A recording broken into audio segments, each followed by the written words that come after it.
Qué grata bendición poder saludarles en el nombre de Jesús, darles también una cordial bienvenida a todas las personas que se han dado cita para estar acá en esta hora y poder compartir la palabra de Dios y compartir un pensamiento de la palabra de nuestro Dios.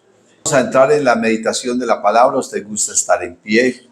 Abra su Biblia en la carta del apóstol Pablo a los Efesios. Gloria al Señor Jesús. Capítulo número 1, a partir del verso 15. Dice: el espíritu de sabiduría y de revelación. Ya estamos listos, hermanos. Amén. El que no haya encontrado, diga amén. Vea, esta gente sabe mucho de la palabra.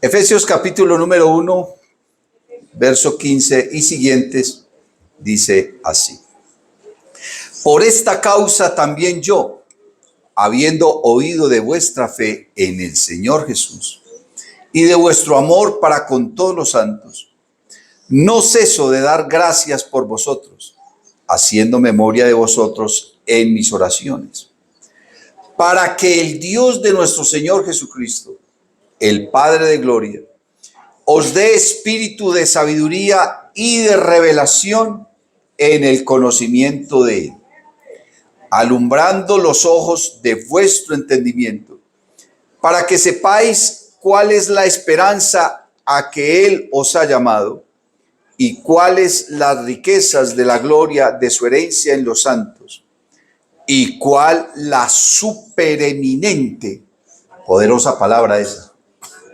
supereminente grandeza de su poder para con nosotros los que creemos, según la operación del poder de su fuerza, la cual operó en Cristo, resucitándole de los muertos y sentándole a su diestra en los lugares celestiales, sobre todo principado y autoridad y poder y señorío, y sobre todo nombre que se nombra, no solo en este siglo, sino también en el venidero. Y sometió todas las cosas bajo sus pies y lo dio por cabeza sobre todas las cosas a la iglesia, la cual es su cuerpo, la plenitud de aquel que todo lo llena en todo. Deje la Biblia ahí, hermano, en su asiento,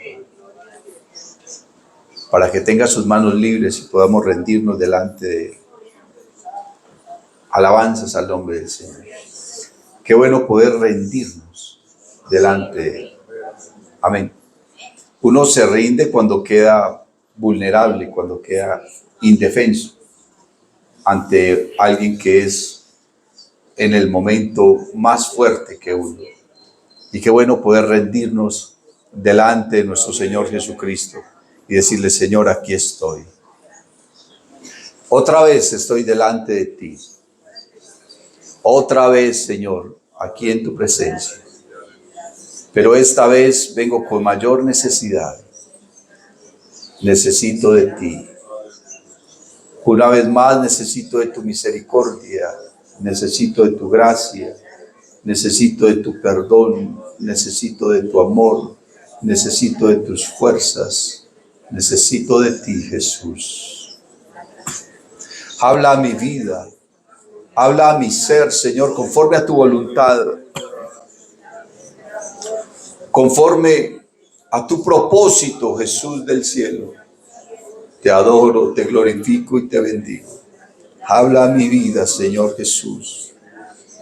Habla a mi ser, oh Padre Celestial.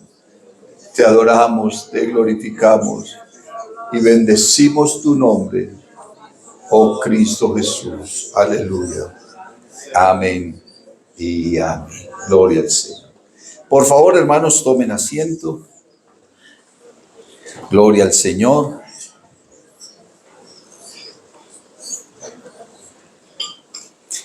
Espíritu de sabiduría y de revelación. Gloria al Señor. Bueno, me llama mucho, hermano, la atención la manera como Pablo asalta este párrafo, amén, de una de las cartas más importantes que él haya escrito, la cual precisamente escribió desde una prisión romana, estando en una situación compleja, amén, enfermo, sentenciado a muerte, ¿cierto? En un momento donde también se sentía muy solo, pero allí escribe una de las cartas doctrinales más importantes y más trascendentales a una de las congregaciones más grandes y más importantes, amén, en el continente asiático, como era la iglesia de Éfeso. Amén, gloria al Señor Jesús. Y Pablo le reconoce a los hermanos, y de una manera seguramente elocuente, les habla acerca de su fe. Les dice: por esta causa también yo, habiendo oído de vuestra fe en el Señor Jesús y de vuestro amor para con todos los santos. O sea, habían dos cualidades que tenían los hermanos en aquella época y en ese lugar. Y era que tenían una gran fe y tenían un gran amor, un amor fraternal, un amor filial entre ellos. Pero Pablo, cuando uno comienza a leer esta escritura, se da cuenta que Pablo les hace caer en cuenta de algo. Qué bendición esa fe, qué bendición ese gran amor que hay entre ellos, pero les está faltando algo. Y creo que a mucha gente hoy, en esta época, nos está haciendo falta lo mismo, y es sabiduría y conocimiento. Amén, gloria al Señor Jesús. Sabiduría y conocimiento. Abren una nueva iglesia en una esquina, cualquier persona por ahí, y un poco de gente sale detrás porque creen que ya es lo máximo. Cuando acá tenemos la revelación, amén, de la palabra de Dios, el fundamento. Y muchos se argumentan diciendo: no, es lo mismo. Bueno, y si es lo mismo, ¿cierto? No tiene como mucho sentido. Tenemos que tener, hermanos, como dice Pablo acá, espíritu de sabiduría y de revelación. El problema es que uno mira, hermano, en la mayoría de las personas, que hay como una negligencia a la hora de buscar a Dios. Nos hemos conformado solamente con venir al culto y escuchar unas alabanzas, porque muchas veces ni siquiera cantamos, sino que solamente escuchamos y escuchamos a un predicador. Y nos hemos como conformado a eso. Pero a la hora de tener una intimidad con Dios, ¿qué pasa? A la hora de tener una relación profunda y sincera con Dios, entonces, ¿qué pasa? Podemos decir que somos personas de fe. Podemos decir que tenemos un gran amor entre nosotros, somos amigos, nos amamos, nos apreciamos, nos respaldamos, nos ayudamos cuando hay la necesidad. Pero a la hora de tener esa relación profunda con Dios, porque Pablo está hablando de un espíritu, dice espíritu de sabiduría y espíritu de revelación, pero ¿de cuál espíritu está hablando? ¿Cuál es el espíritu que da esas cosas que son importantes en la vida de cada persona que dice ser seguidora de Jesús? ¿De cuántos espíritus estamos hablando?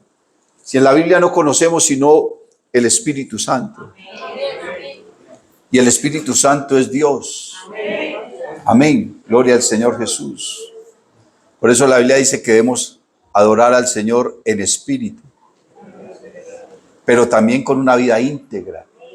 Amén. Y en verdad, o sea, con una vida íntegra. La Biblia dice que en los íntegros es hermosa la alabanza. No se trata solamente de cantar, no se trata de levantar las manos y muchas veces hasta de llorar. Porque sabe, hermano, eso le pasó al pueblo de Israel. El pueblo de Israel ofrecía sacrificios a Dios y muchas veces ofrecían los mejores sacrificios, hacían las mejores ceremonias, tenían las más grandiosas fiestas. Pero cuando el Señor se quedó mirándolos, miró a su corazón y entonces llegó a una conclusión y dijo, este pueblo, y ustedes saben mucho, hermano, eso es una bendición. Este pueblo de labios me honra, pero su corazón está lejos de él. Porque a veces cantamos, pero no cantamos con el entendimiento, no cantamos con sabiduría, no somos conscientes de lo que estamos cantando. Nos parece muy linda una canción. Al punto de que a veces cantamos cosas que ni siquiera son bíblicas o en la doctrina no están basadas, no están establecidas en la doctrina. Y terminamos cantando una cantidad de cosas y en la canción le prometemos a Dios muchas cosas, pero no tenemos ese discernimiento de lo que estamos cantando. Bendito el nombre del Señor Jesús. Por eso tenemos que tener espíritu de sabiduría y espíritu de revelación. La Biblia dice que el principio de la sabiduría es ¿qué? Y nosotros queremos ser sabios. Santiago dice, si alguno es falto de sabiduría, pídala a Dios, el cual la dará abundantemente y sin reproche. Pero si usted quiere ser sabio, hermano, entonces aprenda a temer a Dios. Si usted quiere ser sabio, hermano, tiene que aprender qué es lo que habla, qué es lo que silencia, qué es lo que piensa. Tiene que tener temor de Dios en sus decisiones, en sus actitudes, en sus reacciones, en sus negocios, en su familia, en su trabajo, en toda parte. Usted tiene que tener ese discernimiento, hermano, de qué es lo que usted es. No solamente quién es, sino usted qué es. Le decimos, ¿usted quién es? Usted simplemente da su nombre, o dice su profesión, o que pertenece a tal familia.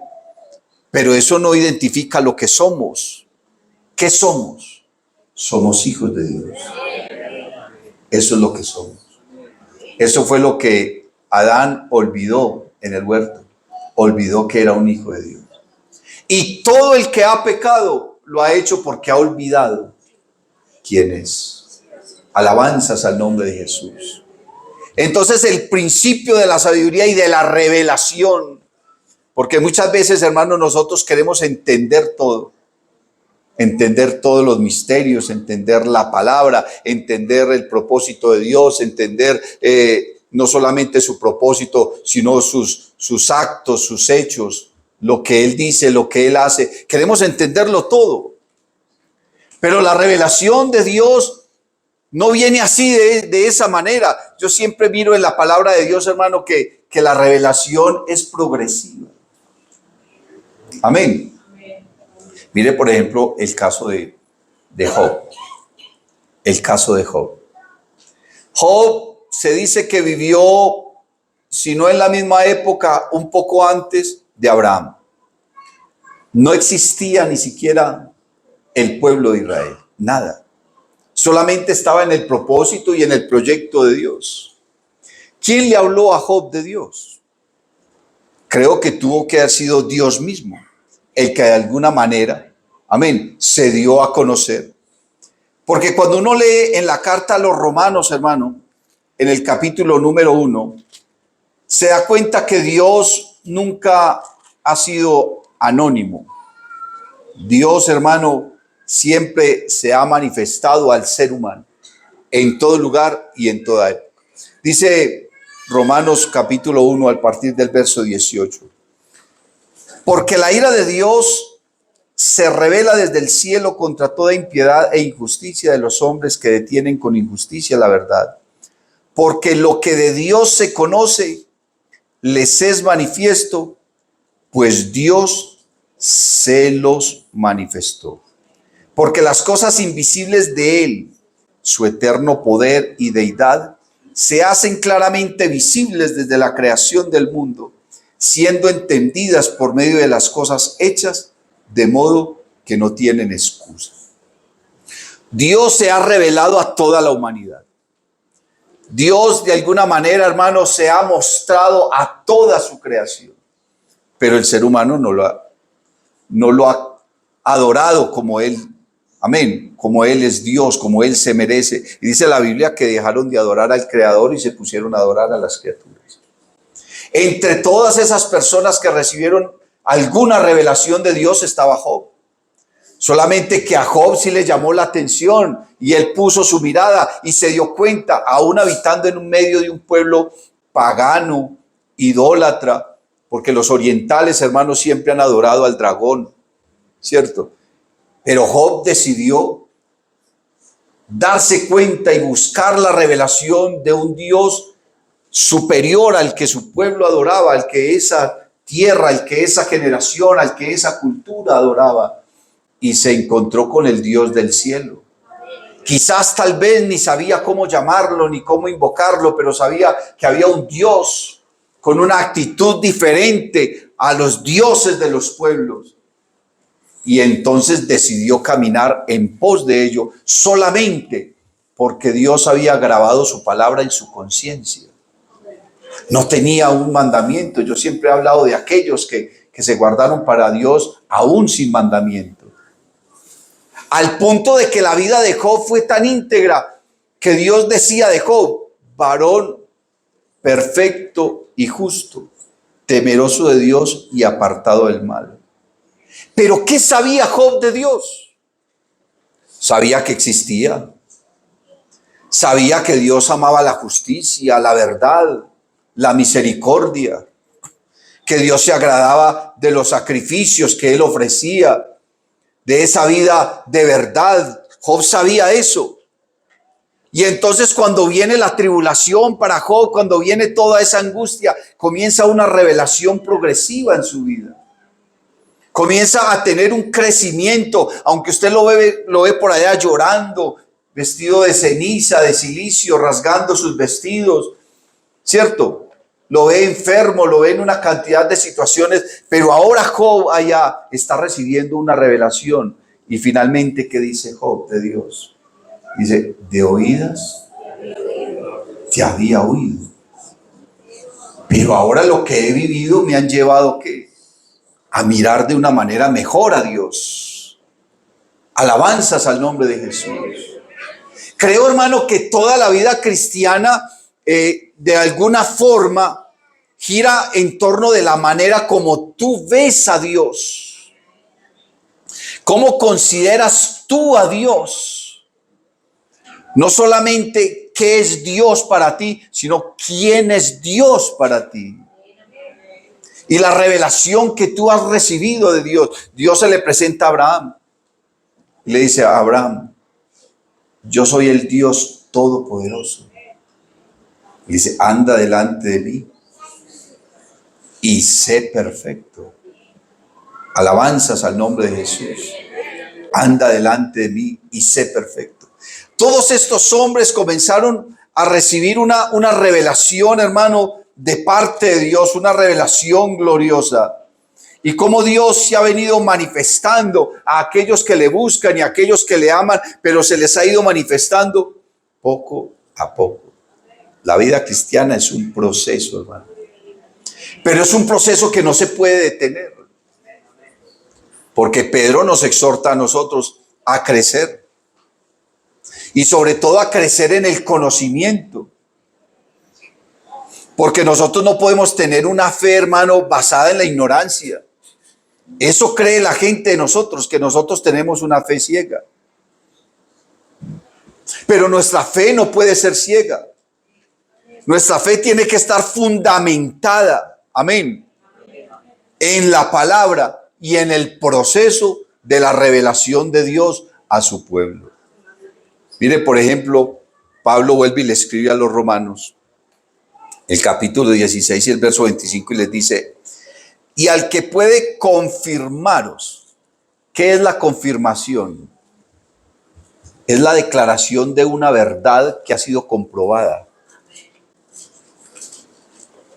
Usted sabe algo o cree saber algo, pues Dios viene y le confirma eso que usted ha creído. Alabanzas al nombre de Jesús. La Biblia habla de un hombre llamado Cornelio, libro de los Hechos, capítulo 10.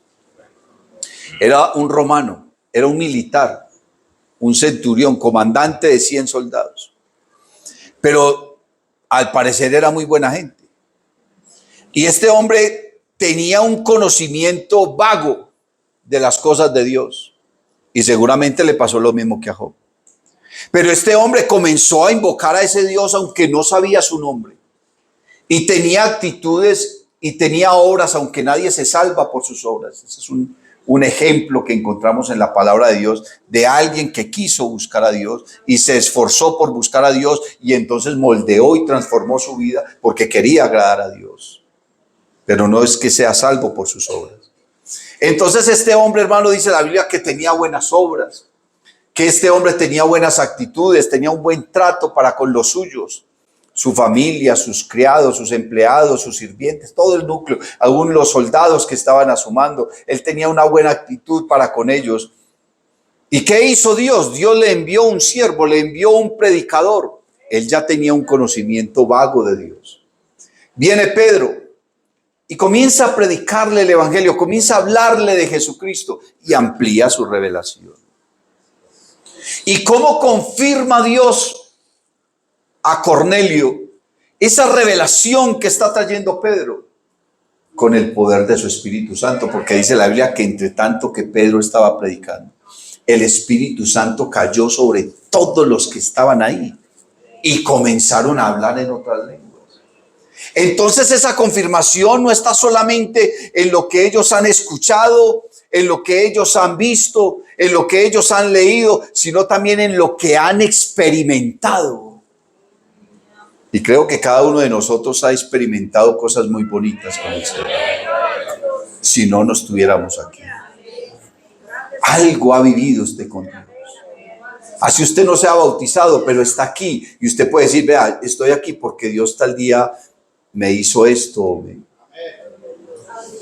obró en mi vida de tal manera, o en mi familia. Le pedí algo y Él obró de una manera especial. Algo ha hecho Dios en tu vida. Te ha sanado, te ha transformado, te ha perdonado, te ha limpiado, te ha capacitado, te ha llenado, te ha usado, te ha guardado, te ha bendecido. Alabanzas al nombre de Jesús. Entonces dice Pablo, y al que puede confirmaros, hermanos, Dios está aquí para confirmar su palabra. No es una fe ciega, estamos aquí porque realmente Dios lo ha hecho. Y seguirá haciéndolo.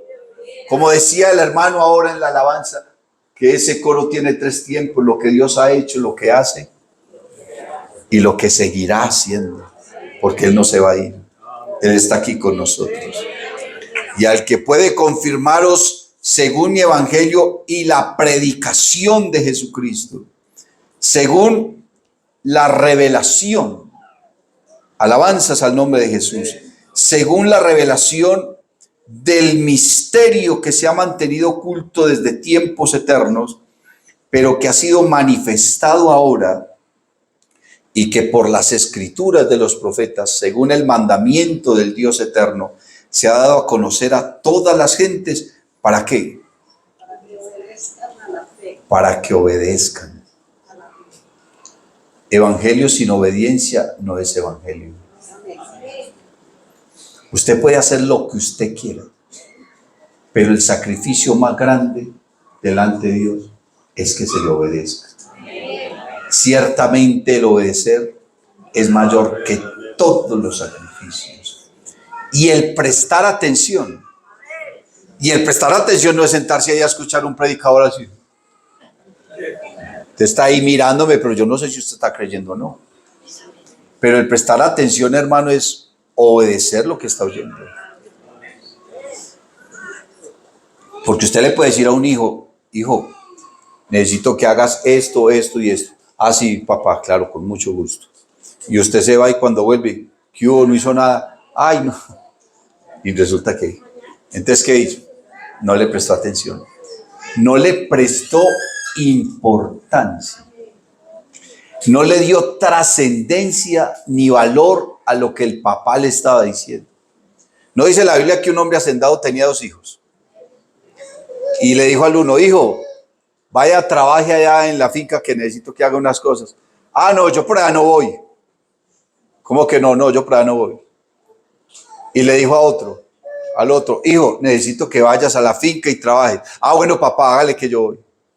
¿Qué dice qué pasó en la Biblia? El que dijo que no iba a ir, terminó yendo. Y el que dijo que iba a ir, no fue. Entonces, ¿qué quiere decir eso, hermano? Que ese muchacho no le prestó importancia, no le dio trascendencia, ni le dio valor a lo que estaba escuchando. Por eso dice, el prestar atención es darle valor y darle importancia. Yo en alguna ocasión les dije que había escuchado por ahí una definición acerca del temor a Dios, y un predicador decía que temer a Dios es darle importancia a lo que Él dice, es tomarlo en serio. Bueno, la Biblia dice que el temor a Jehová es apartarse del mal. ¿Y por qué se aparta una persona del mal? Porque le da importancia a lo que Dios le está diciendo, porque le parece trascendental lo que Dios le está diciendo. Y si uno toma esa actitud, alabanzas al nombre de Jesús, entonces ya está en el camino de la perfección. Mis ojos pondré sobre los fieles de la tierra para que estén conmigo, dice el Señor. El que ande en el camino de la perfección, este me servirá.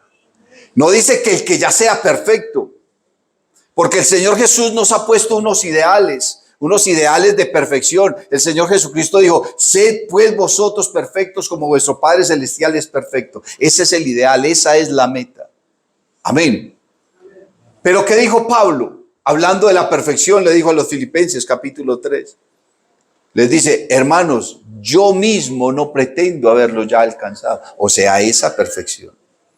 Porque muchos creyentes se frustran porque cometen errores, porque cometen un pecado, porque están débiles en ciertas circunstancias, como dicen por ahí, porque se le fueron las luces. Porque a veces las tentaciones y las pruebas nos quieren doblegar, pero es que no somos perfectos, mi amado hermano. Pablo dijo, hermanos, yo mismo no pretendo haberlo ya alcanzado, pero si hago una cosa, olvidando lo que queda atrás y extendiéndome a lo que está delante, prosigo a la meta, al premio del supremo llamamiento de Dios en Cristo Jesús. Alabanzas al nombre de Jesús. Eso es ir en el camino, hermano, ¿de qué? De la revelación de Dios. Y en la medida que nosotros vamos creciendo, Dios nos va trayendo más revelación, Dios nos va dando más poder, Dios nos va dando más autoridad, Dios nos va dando más dominio propio, Dios nos va dando más sabiduría, Dios nos va dando más autocontrol. Y podemos escapar de esa gran frustración en la que muchos creyentes pasamos y vivimos. Bendito el nombre del Señor Jesús. Entonces dice que esta revelación de Dios, esta revelación del Evangelio, bueno, cuando miramos la palabra de Dios hablando acerca de la revelación de Dios, la Biblia nos enseña que nosotros andábamos en ignorancia. Pero ¿qué hizo el Señor? Dice que Dios pasó por alto los tiempos de esta ignorancia. Pasando por alto los tiempos de esa ignorancia. O sea, Dios no tiene en cuenta el tiempo en que nosotros estábamos ignorantes de él. La gente en el mundo habla una cantidad de cosas que no saben. Yo escuchaba por allá, hermano, en algún momento, no sé si era un senador o algo de la República, refiriéndose con sarcasmo acerca de la predicación del Evangelio y decía que los predicadores evangélicos lo único que se paraban en los altares era a leer la Biblia. Y entonces yo lo escuché y yo dije, ay, ¿cómo no ha escuchado a un buen predicador este hombre? Se ve que nunca ha ido a un culto. Se ve que nunca ha escuchado a un maestro de la palabra, hermano, ¿cierto? Lleno de sabiduría y de unción y de autoridad, de esos predicadores que lo hacen a uno vibrar, hermano, alabanzas. Él se creía que todos los cultos solamente eran simplemente de ponerse ahí a leer, porque como eso es lo que hacen ellos. Cogen ahí, el sacerdote simplemente lee algo que ya le mandaron, que en todos los templos de su iglesia al mismo tiempo están leyendo lo mismo. No, nosotros no. Nosotros tenemos una revelación de Dios, un conocimiento de su palabra, un estudio profundo de la Escritura. Alabanzas al nombre de Jesús. Y esa revelación ha ido en progreso. Nosotros tenemos más entendimiento y más conocimiento que el que tuvieron los profetas en el Antiguo Testamento. Hábleme de Isaías, de Jeremías, del que quiera. Pero hoy sabemos más que ellos. Porque ¿sabe qué dice el apóstol Pedro? Dice, los profetas que en otro tiempo indagaron y escudriñaron acerca del cumplimiento de los tiempos, no recibieron esa revelación del cumplimiento de esos tiempos. Pero Pablo, hablándole a la iglesia, está diciendo que ese misterio, que esas cosas que ellos no entendieron, ahora nos han sido manifestadas a nosotros. Y si se nos han sido reveladas a nosotros, ¿qué quiere decir? Que tenemos mayor responsabilidad. Que tenemos mayor responsabilidad. Nosotros no podemos vivir la vida cristiana, hermano, tan folclóricamente. Esto es serio. Nosotros no nos reunimos aquí a jugar a culto como hacía uno cuando tenía los niños pequeños, que jugaba a hacer culto con ellos. Nosotros no venimos a hacer culto. Somos personas muy ocupadas, personas con muchas obligaciones, personas con muchas cosas que hacer, como para decir que nos venimos aquí simplemente a perder el tiempo y a jugar a ser cristianos. Nosotros no podemos intentar llegar al cielo. Es que yo voy a ver si de pronto me da, voy a tratarlo, voy a intentar. La Biblia dice que si uno no corre de tal manera que obtenga la corona, entonces no será coronado. Corre, dice, a la verdad en el estadio muchos corren. En una maratón, hermano, salen 2,000, 3,000, 5,000 personas, qué sé yo cuánto, pero solamente gana uno. Dice la Biblia que tenemos que correr de tal manera que obtengamos la corona. Así que dejémonos de niñerías. Dejémonos de actitudes infantiles. Y comencemos a crecer en el conocimiento de la palabra y a madurar en las cosas de Dios y poner la mirada en el Señor. Porque cuando uno pone la mirada en los demás creyentes, imaginen que hubiera sido de los seguidores del Señor si todos se hubieran quedado pensando en lo que hizo Judas.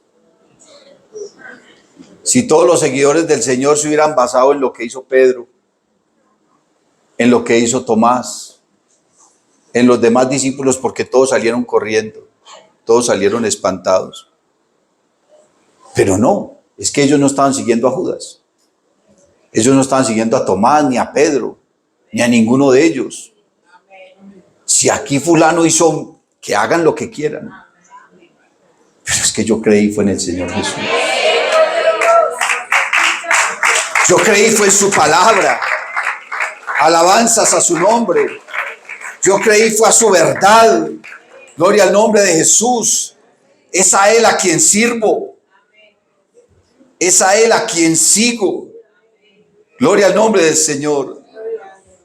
Entonces dice Pablo a los Efesios: por esta causa también yo, habiendo oído de vuestra fe en el Señor Jesús y de vuestro amor para con todos los santos, no ceso de dar gracias por vosotros, haciendo memoria de vosotros en mis oraciones. ¿Para qué? ¿Por qué Pablo oraba por ellos? No le interesaba tanto que se sanaran de una enfermedad o que solucionaran un problema o que miraran dónde iban a trabajar. No, a lo que Pablo le preocupaba, hermano, era el crecimiento de ellos como cristianos. Porque cuando uno crece en el conocimiento de Dios, cuando uno crece en la revelación de Dios, cuando uno crece en la sabiduría de Dios, entonces las demás cosas comienzan a acomodarse y se enderezan. Si usted no necesita andar por ahí diciendo mentiras. ¿Pero por qué decimos mentiras? Y es muy común, y hasta las mentiras piadosas. Pero dice Pablo, para que el Dios de nuestro Señor Jesucristo, el Padre de gloria, os dé espíritu de sabiduría y de revelación, esa revelación progresiva. Entonces, Dios no ha sido anónimo. Dios se ha manifestado y se ha revelado al mundo. Lo que pasa es que la revelación y el conocimiento que el mundo tiene de Dios es diferente al que nosotros tenemos, porque nosotros hemos ido creciendo en un nivel más alto. Amén. Gloria al nombre del Señor Jesús. Nosotros pasamos de ser personas que simplemente creían en Diosito lindo, el papito lindo, el chuchito lindo, en el zarco, de eso le llaman de todas las maneras. Cornelio sabía que existía un Dios y quiso buscarlo. Y Dios le mandó quien le hablara de él. ¿Por qué? Porque necesitaba ese conocimiento de la verdad. Entonces nosotros pasamos de ser esas personas que simplemente creíamos en Dios. ¿Pasamos a qué? A conocer a Dios. Pero entonces la pregunta es, ¿y qué tanto lo conoces? ¿Y qué tanto sabes tú de Dios? ¿Y qué tanto crees tú en Dios? Porque la gente en el mundo, hermano, creen que Dios solo es amor. Creen que Dios solamente es amor. Y escucha uno a las personas diciendo por ahí,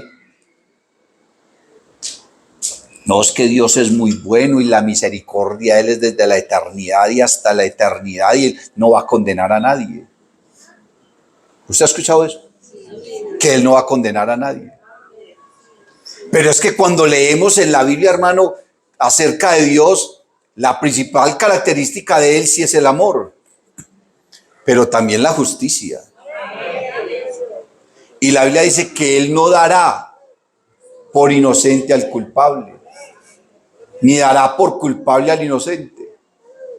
Imagínese, hermano, que Dios le dijo a Moisés, vea, ¿sabe qué? Hágase para un lado, corre para allá, porque voy a destruir ese pueblo. ¿Se ha leído? Porque voy a destruir ese pueblo. Dios le había llamado a Moisés para que subiera al monte a darle la ley, en fin, una cantidad de cosas. Y cuando Moisés descendió, hermano, porque Dios le dijo, vea, descienda ahora, porque ese es su pueblo. Imagínense, Dios los desconoció ahí. No le dijo, porque mi pueblo, le dijo, porque ese es su pueblo, vea, miren lo que están haciendo allá. Dios poniéndole quejas a Moisés. Miren qué tal Dios poniéndome quejas a mí. Hermanos de la estrella mío, ¿usted qué hacer con esa gente? Y yo, Señor, pues no suyo sí, pero yo lo puse de que predicar. ¿No le ha pasado? Su esposa poniéndole quejas a los hijos de usted. Ay, no, pues unas bellezas de papás, todos usted no le han puesto quejas nunca. Una maravilla. Dios poniéndole a Moisés quejas del pueblo. Y cuando Moisés descendió, hermano, ¿qué estaba haciendo el pueblo? Adorando un becerro de oro. Hay escenas en la Biblia que yo digo, ¿cómo fue eso? A ver, ¿cómo fue? Porque la Biblia dice que Moisés se enojó tanto, que fue tanta la ira que le dio, que les hizo tragar, hermano, fundió ese becerro y les hizo tragar eso. Los cogió uno por uno. ¿Cómo hizo? O sea, uno dice en la Biblia que la Biblia no explica cómo fue eso, simplemente dice que se los hizo tragar, hermano. No sé de qué manera. De la ira que le dio al ver ese pueblo ahí desobedeciendo y perdido. Y Dios los desconoció. Bendito el nombre del Señor. Entonces Dios le dice a Moisés, vea, ¿sabe qué? No basta con que les haya hecho tragar ese becerro. Hágase a un lado porque voy a destruir ese pueblo. Y a usted lo voy a poner sobre un pueblo mejor. Y entonces, ¿qué dijo Moisés? Moisés se basó en lo que había conocido de Dios. No solamente en que Dios era amor, sino que también era justiciero. Y le dijo, Señor, yo sé que usted es capaz de destruirlos, pero si usted los va a destruir a ellos, máteme a mí también. Imagínate uno decirle eso a Dios. Máteme a mí también, pues. Usted desafiar a Dios. Vea, usted puede desafiar a cualquier hombre en el mundo. Usted puede desafiar al que quiera. Pero usted pararse delante de Dios y decirle, no los toca, y si los va a matar a ellos, me tiene que matar a mí también. yo pienso, ¿cómo lo miró Dios? Si somos como hormiga, hermano. Mire que el salmista dice que el hombre es un gusano y no un hombre. Y dice la Biblia que el hombre pesado en balanza pesa menos que nada.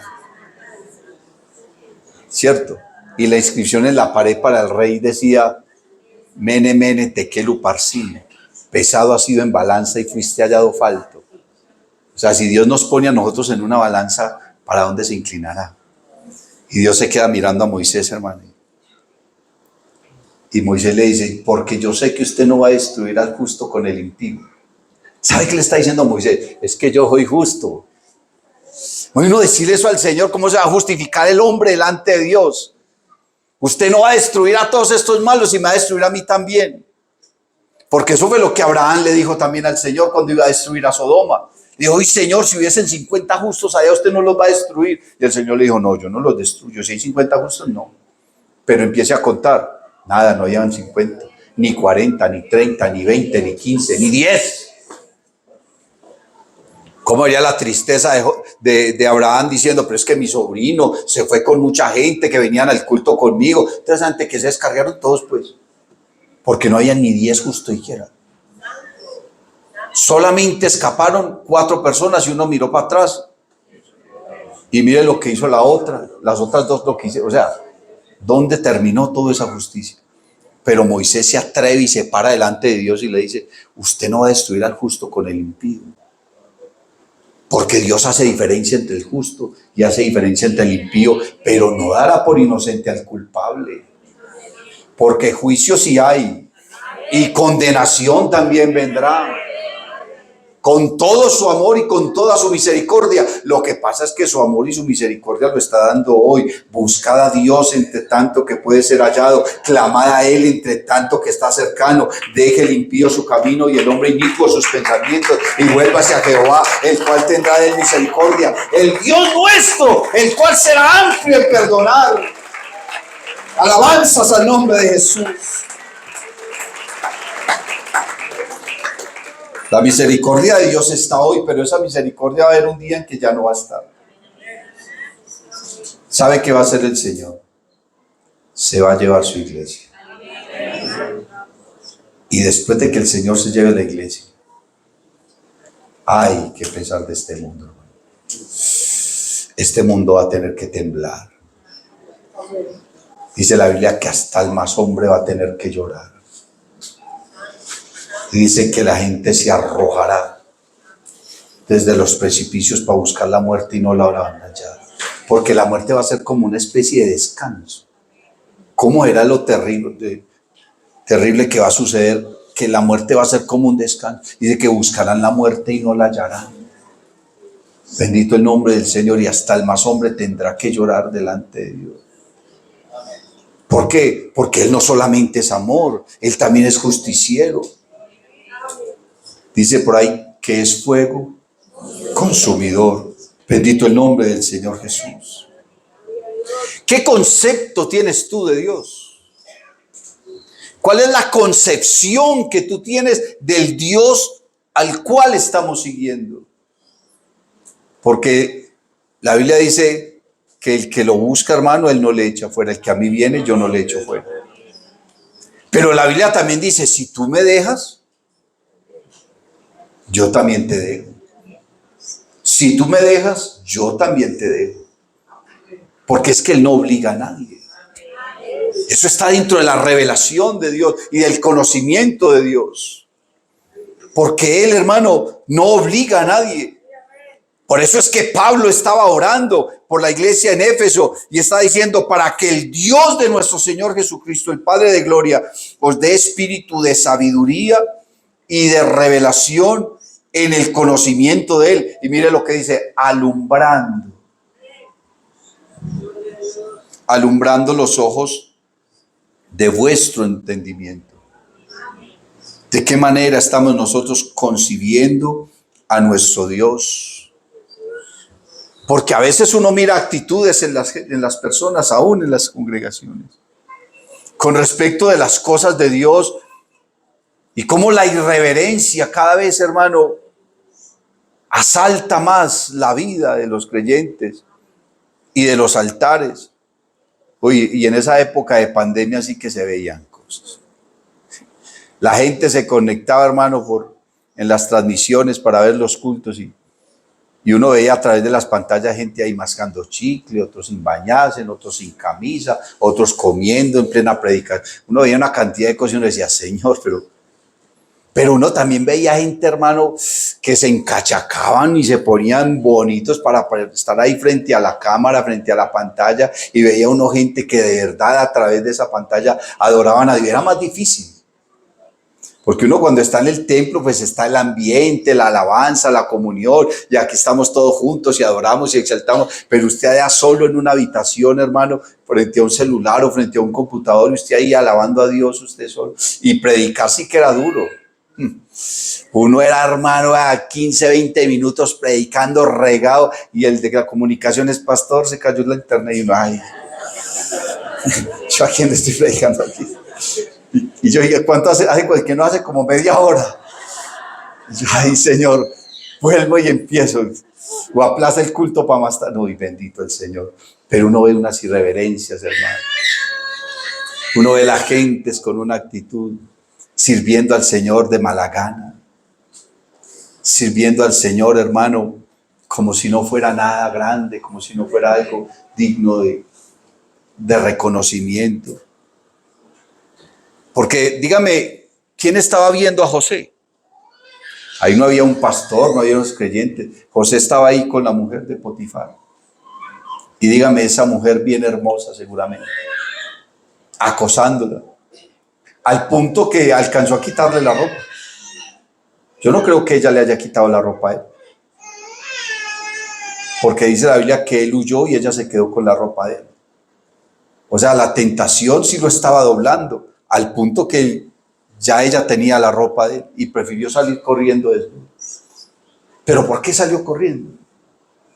No porque estaba ahí Potifar, no porque algún siervo lo estaba mirando por allá por una endija, o porque no, nada. Es porque hubo un momento en que él cayó en cuenta y dijo, yo no puedo hacer esto. ¿Cómo voy a pecar yo contra mi Dios de esta manera? Si Dios me ha salvado, si Dios me lo ha dado todo, si Dios me ha sanado, si Dios me ha perdonado, si Dios me sustenta, si Dios me da la vida, si Dios me ayuda, si me ha dado preciosas y grandísimas promesas. ¿Cómo voy a hacer yo esto contra mi Dios? Y prefirió salir corriendo, así fuera desnudo. Y cuando salió corriendo, hermano, y la gente lo vio que iba corriendo por allá desnudo, y esa mujer gritando, este hombre me iba a violar. Él sabía lo que le venía. Sabía que lo iban a matar. Porque cuando Potifar lo mandó a la cárcel fue por misericordia. Porque de alguna manera él sabía quién era la esposa y dijo, yo creo que esta fue la que cogió de pelado, pero igual yo qué hago, yo soy uno de los hombres más importantes en Egipto, y cómo voy a dejar yo a mi esposa en vergüenza. Y entonces el faraón pudo haberle dicho, bueno, ese muchacho allá con su esposa, que a ese muchacho hay que colgarlo. No lo colguemos, andémoslo para la cárcel. Le salvó la vida, hermano. ¿Usted qué cree que quería hacer Poncio Pilato con el Señor? Porque la gente habla de él muy mal. Lo quería salvar. Él lo quería salvar. Puso ahí a Barrabás, al peor de los criminales, al más malo. Todo el mundo le tenía la mano. ¿Quién iba a querer? Todo el mundo había robado. Los que estaban allá abajo decían, dice, me robó a mí tal cosa, dice, me hizo tal cosa. Pero pongámosle el más malo para que dejen libre a este señor, porque es que yo no le veo a él que malo haya hecho. Y entonces puso ahí a Barrabás. ¿Cómo sería el susto de él cuando todo el mundo empezó a gritar, suelten a Barrabás, crucifiquen al Mesías? Pero esta gente, ¿qué les pasa? Este hombre les ha robado a todos les ha hecho daño, quizás familiares de ellos ha matado, y de ahí dice que lo suelte. ¿Y este hombre qué ha hecho? Él quería salvarle la vida al Señor. Potifar quiso ser más misericordioso que el Señor, ¿cierto? Eso hizo aquel hombre, hermano. Quiso salvarle la vida a José. Bendito el nombre de Jesús. Y José fue a la cárcel. ¿Por qué? Porque prefirió eso. Prefirió que lo mataran, o prefirió ir a una cárcel que pecar contra su Dios. Mire que la Biblia dice, bienaventurado el hombre que habla verdad, aun cuando por ella, a ese sí no lo saben, salga perjudicado. ¿Quién quiere perder? Así nos decía la hermana. ¿Quién quiere estar mal? Nadie, ¿cierto? Usted quiere ganar a todo. Si usted puede ir adelante, pues usted mejor. Es mejor ir adelante que darle la vida a otro, porque nunca queremos perder. Y con tal de ganar, decimos una mentira. Pero la Biblia dice, bienaventurado el hombre que habla verdad cuando por ella salga perjudicado. Pero uno habla la verdad es de acuerdo al concepto que tenga de Dios, a la concepción, hermano, a lo que percibe de Dios, a la revelación que ha recibido de su palabra, a la fe que tiene de lo que Dios tiene para él en su vida, de lo que Dios ha traído a su vida. Por eso dice, alumbrando los ojos de vuestro entendimiento. ¿Y sabe qué le dijo el Señor a la iglesia de la Odisea? Unge tus ojos con colirio para que veas. Unge tus ojos con colirio. Y ahora le está diciendo a la iglesia de Éfeso, alumbrando los ojos de vuestro entendimiento para que sepáis cuál es la esperanza a la que Él os ha llamado. Mire que habla primero de la esperanza y después habla de las riquezas y después habla del poder de Dios y la operación de su poder. Habla de todo eso, pero de lo primero que está hablando es de la esperanza. Usted tiene que saber cuál es la esperanza a la que Dios lo ha llamado, hermano. ¿Por qué? Porque si nos dan poder o no nos dan, si nos sanan o no nos sanan, eso no tiene trascendencia. Lo que tiene trascendencia es la esperanza que tenemos. ¿La esperanza de qué? La esperanza de la salvación. ¿Cómo vas a perder tu salvación, hermano?